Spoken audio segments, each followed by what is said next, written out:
روایت نمبر 380 380 قال ابن تیمیہ فی الفتاوی، علامہ ابن تیمیہ قال الامام ابن تیمیہ فی الفتاوی، علامہ ابن تیمیہ اپنے کتاب فتاوی، وہ کتاب کا بھی ذکر کروں گا میں،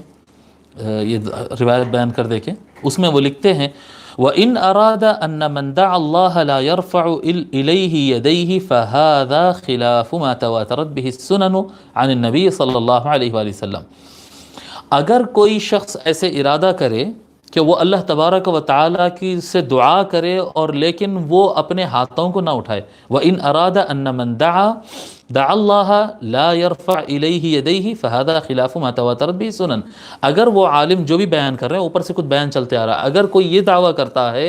کہ جو آدمی دعا کر رہا ہے اسے ہاتھ نہیں اٹھانا چاہیے، تو یہ دعویٰ حضور اکرم صلی اللہ علیہ وآلہ وسلم کی متواتر سنت مخالفت ہے۔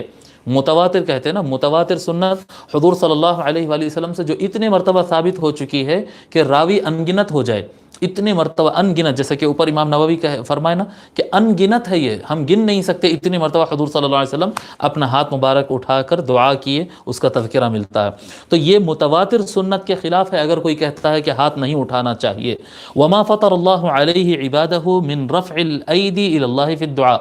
اور یہ فطرت کے بھی خلاف ہے، نظام فطرت کے بھی خلاف ہے، وہ فطرت جو اللہ تبارک و تعالیٰ نے بنایا ہے کہ جب بندہ اللہ سے مانگتا ہے تو وہ ہاتھ اٹھاتا ہے۔ اللہ سے جب مانگتا ہے، ایون آپ مسلم نہیں غیر مسلم کو بھی اگر آپ دیکھیں گے، جب وہ کسی کو خالق سمجھتا ہے اپنا، غلط ہے اس کا سمجھنا، پر اگر وہ اللہ کے علاوہ کسی کو خالق، بھگوان اور معبود سمجھتا ہے اور وہ اس سے بھی مانگتا ہے تو پھر وہ بھی ہاتھ اٹھا دیتا ہے۔ تو یہ ہاتھ اٹھانا جو ہے انسان کے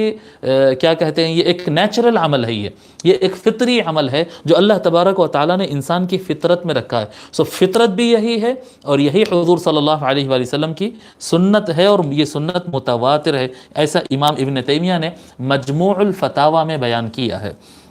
اب آپ کو مجموع الفتاوی، یہ کتاب کا نام لکھ لیجئے، مجموع الفتاوی،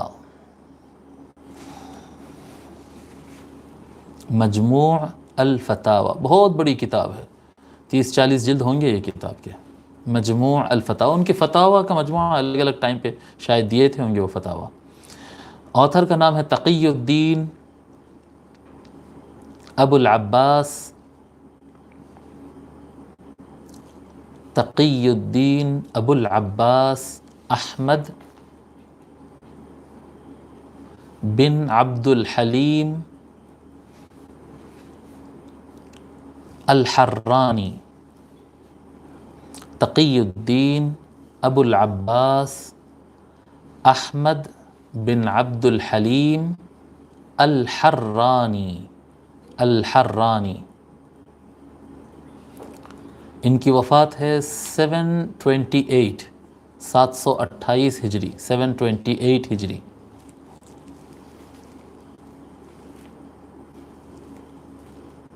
ٹھیک ہے،